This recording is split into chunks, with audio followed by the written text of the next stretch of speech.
Hello students, my name is Geetanjali Indaria. Welcome to Step Up Academy. Teesri Kasam, आपने ये नाम सुना होगा। जी हाँ, क्योंकि ये मूवी है और मैं ये मानती हूँ कि आप आज की जनरेशन है, शायद आपने ये मूवी देखी भी ना हो, पर आज का ये पार्ट पढ़ने के बाद इसको देखिएगा जरूर।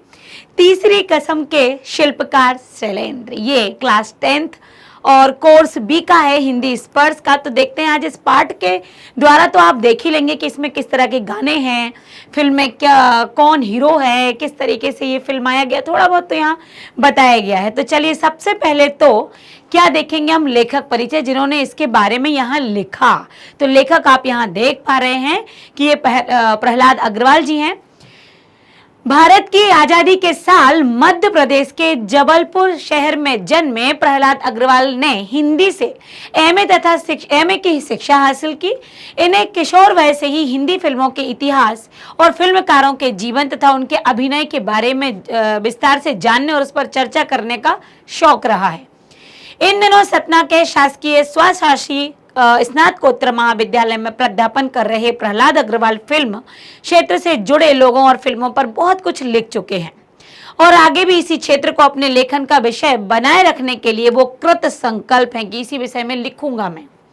इनकी प्रमुख जो कृतियां हैं वो सातवां दशक, तानाशाह में खुशबू, सुपरस्टार राज कपूर, आधी हकीकत आधा फसाना, कवि शैलेंद्र, जिंदगी के जीत में यकीन, प्यासा, चिर अमृत गुरुदत्त, अतृप्त गुरुदत्त, उत्ताल उमंग, सुभाष घई की फिल्म कला, ओरे मांझी, बिमल राय का सिनेमा और महाबाजार के महानायक 21वीं सदी का सिनेमा। तो ये इनकी कृतियां रही हैं। देखिए अब आप इसको देख पा रहे हैं सारे, आपने यहाँ पर मूवी और इन सब के बारे में इन्होंने लिखा है। यहाँ से पाठ प्रारंभ होता है। संगम की अद्भुत, संगम मूवी है, संगम की अद्भुत सफलता ने राज कपूर, जी हाँ राज कपूर हीरो के बारे में बात हो रही है, राज कपूर ने गहन आत्मविश्वास भर दिया था। जब संगम मूवी सफल हुई तो राज कपूर के अंदर बहुत आत्मविश्वास आ गया और उसने एक साथ 4 फिल्मों के निर्माण की घोषणा की।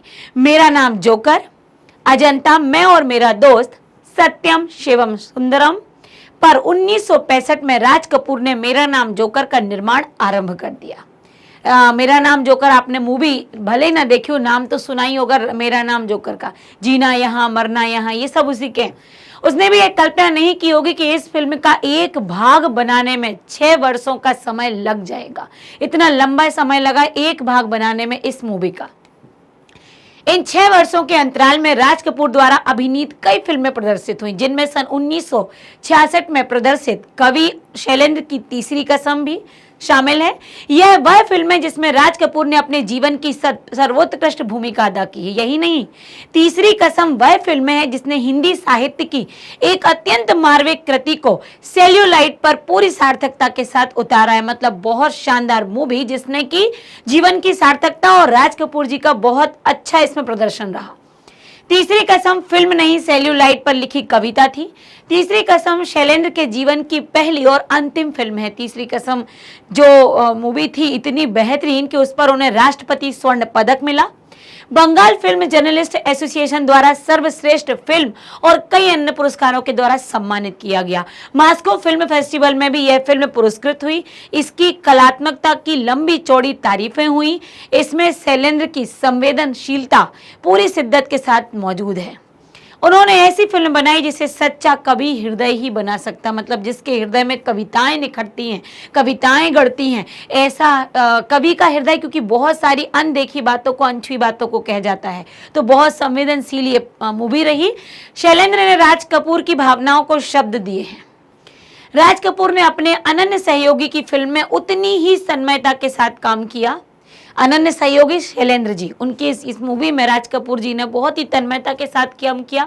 किसी पारिश्रमिक, मतलब मेहनताना जो मिलता है, जो उनको पैसा वो लेते हैं मूवी बनाने, मूवी में काम करने, तो किसी पारिश्रमिक की अपेक्षा किए बगैर शैलेंद्र ने लिखा कि बेराज कपूर के पास तीसरी कसम की कहानी सुनाने जब पहुंचे तो कहानी सुनकर उन्होंने बड़े उत्साहपूर्वक काम करना राज कपूर ने स्वीकार कर लिया, पर तुरंत बड़ी गंभीरता से अपने मित्र से बोले शैलेंद्र से, मेरा पारिश्रमिक, मतलब मेरा मेहनताना, मेरा पहले से पैसा एडवांस में देना होगा भाई।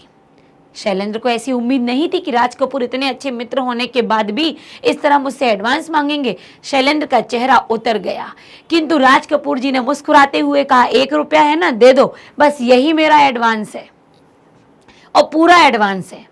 शैलेंद्र राज कपूर की इस याराना मस्ती से परिचित तो थे, लेकिन एक निर्माता के रूप में बड़े व्यावसायिक सूझबूझ वाले भी चक्कर खा जाते हैं। फिर शैलेंद्र तो फिल्म निर्माता बनने के लिए सर्वदा अयोग्य थे। राज कपूर ने एक अच्छे और सच्चे मित्र की हैसियत से शैलेंद्र को फिल्म की असफलता के खतरों से आगाह भी किया। मतलब देखिए, इतनी मूवी वो राज कपूर जी बना, उन्होंने कहा कि देखो भाई, ये मूवियाँ इस तरह से भी अस्वीकार होती हैं, जनता कई बार इन कारणों से पसंद भी नहीं करती है, तो सारे कारण भी उनके सामने रख दिए। पर वह तो एक आदर्शवादी भावुक कवि था, जिसे अपार संपत्ति से कोई मोह नहीं था, नाम यश फेम का भी कोई मोह नहीं था, केवल आत्म संतुष्टि की ही अभिलाषा थी। तीसरी कसम कितनी ही महान फिल्म क्यों ना रही हो, लेकिन एक ये दुखद सत्य है कि इसे प्रदर्शित करने के लिए बामुश्किल वितरक मिले।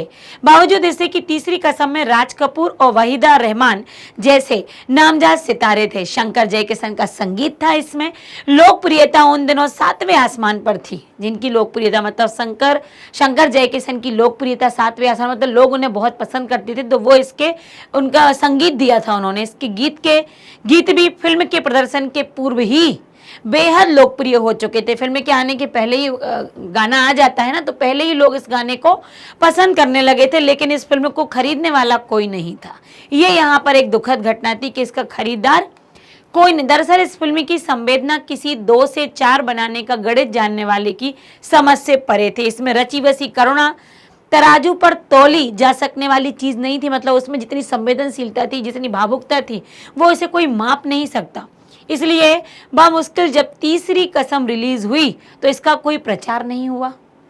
फिल्म कब आई और कब चली गई मालूम नहीं हुआ।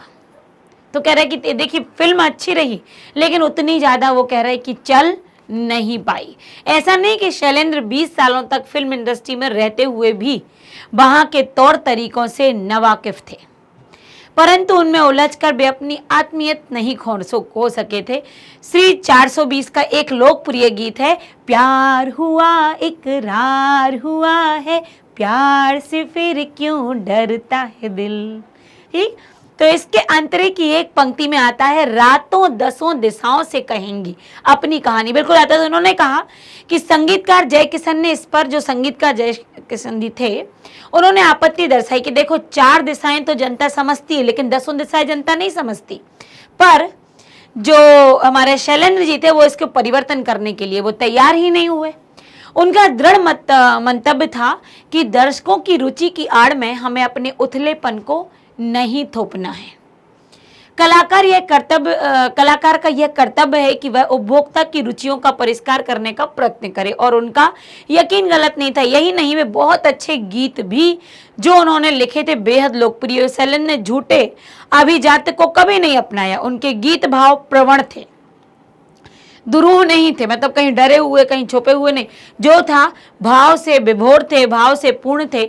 इसमें मेरा जूता है जापानी, है ना, ये वाला जो गाना है, मेरा जूता है जापानी, ये पतलून इंग्लिस्तानी, सर पे लाल टोपी रूसी, फिर भी दिल है हिंदुस्तानी। तो यहाँ ये गीत शैलेंद्र ही लिख सकते थे। शांत नदी का प्रवाह और समुद्र की गहराई लिए हुए, यही विशेषता उनकी जिंदगी की थी। उन्होंने अपनी फिल्म के द्वारा यह साबित किया। तो इनकी फिल्मों के बारे में बताया कि तीसरी कसम ज़्यादा नहीं चल पाई, लेकिन और भी उन्होंने कई ऐसे गाने जो इन्होंने लिखे और बेहद लोकप्रिय हुए। तीसरी कसम यदि एकमात्र नहीं तो चंद उन फिल्मों में से है जिन्होंने साहित्य रचना के 100% न्याय किया हो। मतलब इतनी अधिक अच्छे शब्दों का प्रयोग, इतने साहित्यिक शब्दों का प्रयोग, इतनी भावनात्मक, इतनी संवेदनात्मक, इतनी अच्छी वो मूवी। शैलेंद्र ने राज कपूर जैसे स्टार को हीरामन बना दिया।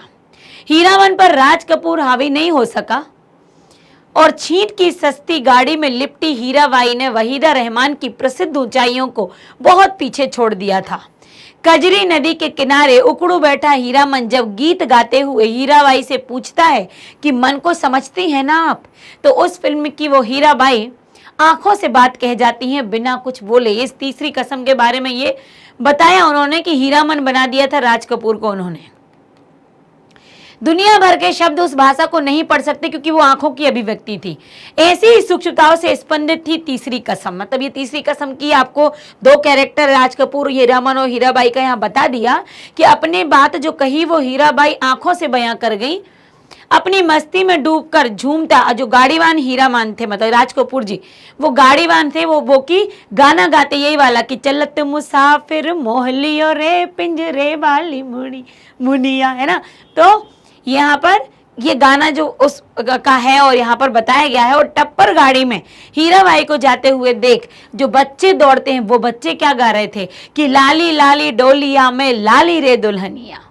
एक नौटंकी की बाई में अपनापन खोज लेने वाला सरल हृदय गाड़ीबान अभावों की जिंदगी जीते लोगों के सपनीले कहे बातें हैं कि अभाव मतलब जिसके पास नहीं है, जो मतलब लोग जिसको महत्व नहीं दे सकते, अभाव में जी रहा है, पैसे की कमी है, तंगी है, साधन गाड़ी वाला है, वो किसी मतलब लेडीज को जो कि कैसे है क्या कहते हैं अपनी नौटंकी मतलब जो प्ले करती हैं, आर्टिस्ट हैं या स्टेज पर जाती हैं, उनको अपनी गाड़ी में बिठाकर वो ले जाते हैं। हमारी फिल्मों में सबसे बड़ी कमजोरी होती है लोक तत्व का अभाव। वे जिंदगी से दूर होती हैं। यदि त्रासद स्थितियों का चित्रांगन हो तो उन्हें ग्लोरीफाई किया जाता है। दुख का ऐसा भीभत्स रूप प्रस्तुत होता है जो दर्शकों का भावनात्मक शोषण कर सके। भीभत्स मतलब होता है एक प्रकार से घृणित, है ना। तो घृणित रूप भी जो दर्शकों को एकदम छू जाए। और तीसरी कसम की एक खास बात थी कि वह दुख को और भी सहज स्थिति में जीवन सापेक्ष प्रस्तुत, मतलब उस समय जो गाड़ीवान का जो उस समय की स्थिति का दुख था वो इस कहानी के द्वारा प्रस्तुत हुआ। मैंने शैलेंद्र को गीतकार नहीं कवि कहा है। वे सिनेमा ही की चकाचौंध के बीच रहते हुए भी यश और धन लिप्सा से कोसों दूर थे। जो बात उनकी जिंदगी में थी वो उनके गीतों में भी थी। मतलब जो वो महसूस कर रहे थे अपने जीवन में, तो शैलेंद्र जब लिखते थे तो उनके गीतों में वो बात झलकती थी। उनके गीतों में सिर्फ करुणा ही नहीं थी, जूझने का संकेत भी था कि जीवन की जंग से कैसे लड़ी जाए। और वह प्रक्रिया भी मौजूद थी जिसके तहत अपनी मंजिल तक पहुंचा जाता है। वह था आदमी को पराजित नहीं करती, उसे आगे बढ़ने का संकेत देती। मतलब आपके अंदर दुख है, तकलीफ है, जीवन में दुख है, तो उससे घबराना नहीं है, बल्कि वह हमें और अधिक आगे बढ़ने के लिए प्रेरित करती है। देखना चाहते कि आखिर और कब तक ये परेशानियां हैं। शैलेंद्र ने तीसरी कसम को अपनी भावपूर्णता का सर्वश्रेष्ठ तत्व प्रदान किया। मुकेश की आवाज में शैलेंद्र का यह गीत तो अद्वितीय बन गया। कौन सा? सजनवा बैरी हो गए हमारे चिट्ठिया तो हर कोई बाँचे भाग ना बाँचे कोई। तो ये जो आवाज जो थी मुकेश की आवाज थी, शैलेंद्र जी का गीत था। अभिनय के दृष्टिकोण से तीसरी कसम राज कपूर की जिंदगी की सबसे हसीन जो थी वो हसीन फिल्म थी। राज कपूर जिन्हें समीक्षक और कला मर्मज्ञ आंखों से बात करने वाला कलाकार मानते कि वे अपनी आंखों से ही बहुत कुछ कह देते हैं, तीसरी कसम में मासूमियत के चरमोत्कर्ष को छूते हैं। अभिनेता राज कपूर जितनी ताकत के साथ तीसरी कसम में मौजूद थे, उतना जागते रहो में भी नहीं। जागते रहो में राज कपूर के अभिनय को बहुत सराहा गया, जागते रहो जो मूवी थी। लेकिन तीसरी कसम वह फिल्म है जिसमें राज कपूर अभिनय नहीं करता, वह हीरामन के साथ एकाकार, मतलब अभिनय नहीं कर रहा, एकदम ऐसा वो हीरामन के रूप में दिखाते हैं कि वो बिल्कुल शाश्वत सत्य दिखा रहे हैं। खालिस देहाती भुच्च गाड़ीवान जो सिर्फ दिल की जुबान समझता है, दिमाग की नहीं, जो दिल से काम लेता है, उस कैरेक्टर में राज कपूर पूरी तरीके से डूब गए थे। तो उनकी जो ये जागते रहो मूवी थी उससे भी अधिक अच्छा कैरेक्टर उनका रहा है तीसरी कसम में, जिसके लिए मोहब्बत के सिवा किसी दूसरी चीज का कोई अर्थ नहीं था। बहुत बड़ी बात यह है कि तीसरी कसम राज कपूर के अभिनय जीवन का वह मुकाम है जब वह एशिया के सबसे बड़े शोमैन के रूप में स्थापित हो चुके थे। तीसरी कसम से उनका अपना व्यक्तित्व एक किंवदंती बन चुका था, लेकिन तीसरी कसम में वह महिमामय व्यक्तित्व पूरी तरह से हीरामन की आत्मा में उतर गया। वह कहीं हीरामन का अभिनय नहीं करता, अपितु खुद हीरामन में ढल गए थे। मतलब वो हीरामन का अभिनय नहीं कर रहे थे, वो खुद हीरामन बन चुके थे उस समय। हीराबाई की फेनू ग्लासी बोली पर रीझता हुआ, उनकी मनुआ नटुआ जैसी भोली सूरत पर न्योछावर और हीराबाई की तनिक सी उपेक्षा पर अपने अस्तित्व से जूझता हुआ सच्चा हीरामन बन गया था वो। तीसरी कसम की पटकथा मूल कहानी के लेखक फणीश्वर नाथ रेणु ने स्वयं तैयार की है। कहानी का रेशा रेशा, उनकी छोटी से छोटी बारीकियां फिल्म में पूरी तरह से उतर कर आई हैं। तो फणीश्वर नाथ रेणु ने कहानी का जो लेखा जोखा है वो देखा पटकथा देखी। तो यहाँ पर जो बताया, देखिए वहां तक हम पहुंच गए एंड तक। तो यहाँ पर उस कहानी के बारे में एंड में ये सब कुछ बताया गया। तो शैलेंद्र के द्वारा इस कहानी का जो चित्रण हुआ, उन्होंने गीत भी दिया और यहाँ पर मुकेश की आवाज़ से भी गीत दिया। हीरामन यहाँ पर राज कपूर जी के द्वारा जो, और फणीश्वर नाथ रेणु के द्वारा पटकथा इसकी जो लिखी गई, ये सारा चित्रण है। तो मुझे ऐसा लगता है कि ये मूवी भले ही इतनी पुरानी है लेकिन आप देखने का प्रयत्न करेंगे, और यदि आप देखते हैं तो देखने के बाद देखिए इसमें कोई उस कहानी के बारे में बिल्कुल नहीं बताया गया, पर कैसे बनी, किस तरह की थी, कैसे गाने आए, किस तरह का उतार चढ़ाव रहा, ये आपको कहानी के दौरान हीरामन हीराबाई के कैरेक्टर के द्वारा समझ में आ जाएगा। तो कोशिश करिएगा, यदि पाठ में है तो देखने में कोई बुराई, सिलेबस में है तो देखने में कोई बुराई नहीं, देखेंगे तो समझ में आएगी, पाठ पढ़ने में मजा आएगा और प्रश्नोत्तर करने में भी मजा आएगा। तो अगला वीडियो तो प्रश्नोत्तर का आएगा। आज के लिए बस इतना ही। Thank you so much.